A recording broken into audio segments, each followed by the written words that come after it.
লা হাওলা ওয়ালা কুওয়াতা ইল্লা বিল্লাহ, যার অর্থ আল্লাহর সাহায্য ছাড়া কারো কোনো উপায় এবং শক্তি নেই। প্রিয় দর্শক, আজকে আমি আপনাদের সামনে এই আয়াতের ফজিলত সম্পর্কে আলোচনা করব।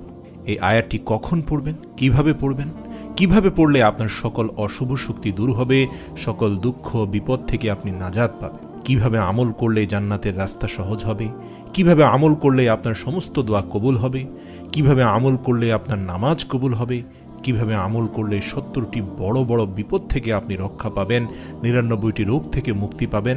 হাদিস শরীফের আলোকে আজ আমি এই সহজ জিকিরের বিশাল ফজিলত আপনাদের সামনে তুলে ধরার চেষ্টা করব ইনশাআল্লাহ।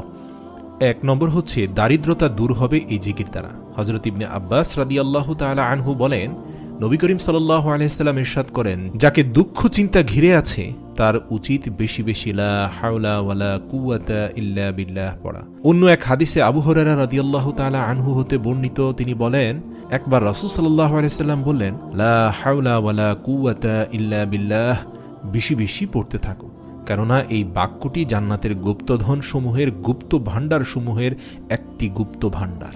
অর্থাৎ এখানে রাসূল সাল্লাল্লাহু আলাইহি সাল্লাম 3 স্তরের শ্রেষ্ঠত্ব বর্ণনা করেছেন।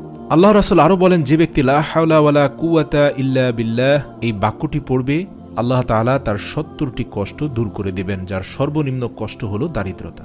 অপর এক হাদিসে আছে, লা হাওলা ওয়ালা কুওয়াতা ইল্লা বিল্লাহ জান্নাতের দরজাসমূহ থেকে একটি দরজা। হাদিস শরীফে আরও আছে, লা হাওলা ওয়ালা কুওয়াতা ইল্লা বিল্লাহ পাঠ করলে প্রতিবার পাঠ করার সাথে সাথে আল্লাহ তাআলা ওই বান্দার জন্য একজন করে ফেরেশতা নাজিল করবেন, আর সেই ফেরেশতা ওই বান্দার সমস্ত রোগসমূহ দূর করে দেন আল্লাহ তাআলার হুকুমে। হুজুর সাল্লাল্লাহু আলাইহি সাল্লাম আরও ইরশাদ করেন, যে ব্যক্তি 10 বার বিসমিল্লাহি ওয়ালা হাওলা ওয়ালা কুওয়াতা ইল্লা বিল্লাহিল আলিয়্যিল আযীম পড়বে, আল্লাহ তাআলা তাকে এমনভাবে পূত পবিত্র করে দেন যেন আজ সে মায়ের পেট থেকে জন্ম লাভ করেছে।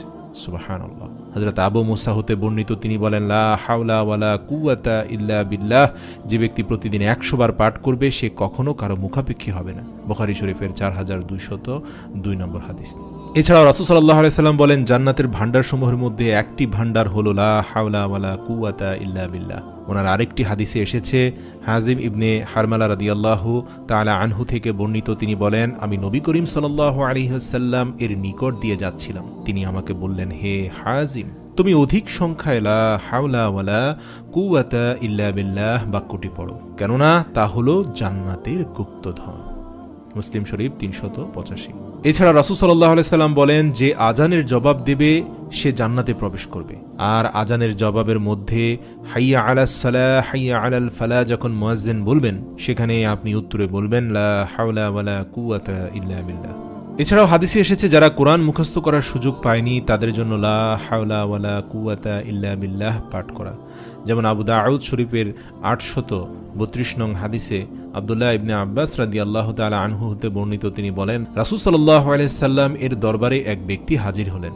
সে ব্যক্তি বললেন, হে আল্লাহর রাসূল, আমি কোরআনের কোনো অক্ষর শিখতে সক্ষম হচ্ছি না, তাই আপনি আমাকে এমন কিছু শিখিয়ে দিন যা আমার জন্য যথেষ্ট হবে। উত্তরে আল্লাহর পেয়ারা হাবিব বললেন, তুমি এই দোয়াটি পড়ে নেবে, সুবহানাল্লাহি ওয়া বিহামদিহি ওয়ালা হাওলা ওয়ালা কুওয়াতা ইল্লা বিল্লাহ। হযরত আবু হুরায়রা রাদিয়াল্লাহু তাআলা আনহু হতে বর্ণিত, তিনি বলেন, রাসূল সাল্লাল্লাহু আলাইহি ওয়াসাল্লাম বলেছেন, লা হাওলা ওয়ালা কুওয়াতা ইল্লা বিল্লাহ হলো 99টি রোগের ঔষধ। তার মধ্যে সবচেয়ে ছোট রোগ হলো চিন্তার রোগ। যারা টেনশনে থাকেন, সব সময় চিন্তার মধ্যে লিপ্ত থাকেন, পেরেশানি, দুশ্চিন্তা, বুক ধড়ফড়, এই আলামতগুলো যাদের শরীর থেকে মন থেকে যায় না, হযরত আনাস রাদিয়াল্লাহু তাআলা আনহু বলেন, রাসূল সাল্লাল্লাহু আলাইহি সাল্লাম বলেন, তাদের জন্য শ্রেষ্ঠ ঔষধ হচ্ছে লা হাওলা ওয়ালা কুওয়াতা ইল্লা বিল্লাহ। এছাড়াও আল্লাহ রাসূল বলেন, যে ব্যক্তি ঘর থেকে বের হওয়ার সময় বলে, বিসমিল্লাহি তাওয়াক্কালতু আলাল্লাহ ওয়ালা হাওলা ওয়ালা কুওয়াতা ইল্লা বিল্লাহ, এটা যখন বলে তখন একজন শয়তান যে ওর সাথে আছে তাকে আরেকজন শয়তান বলে, যে ব্যক্তিকে পথ দেখানো হয়েছে, উপকরণ দেয়া হয়েছে এবং রক্ষা করা হয়েছে, তাকে তুমি কি করতে পারবে? তখন একজন শয়তান যে ওই ব্যক্তির সাথে ছিল তাকে এসে আরেকজন শয়তান বলে, সরে যাও, তার সাথে থেকো না, কোনো লাভ নেই, কারণ সে ইতিমধ্যে এমন এক উপকরণ নিজের সাথে নিয়ে নিয়েছে যা তোমার মতো শয়তান কেন, ইবলিস শয়তানও তার কোনো ক্ষতি করতে পারবে না। সুবহানাল্লাহ।